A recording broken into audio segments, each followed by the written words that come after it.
Day 38 of the tree watch. Still standing. Probably going to be up for at least a few days because there's no bad weather coming for a while. Maybe a bit of at the weekend. Tomorrow's going to be another hot, calm day.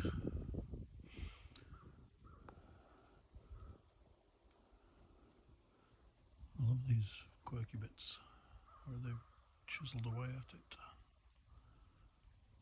It's pretty funky.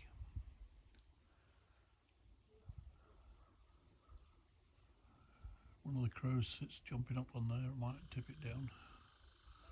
Or if an eagle lands on it. There we go, day 38.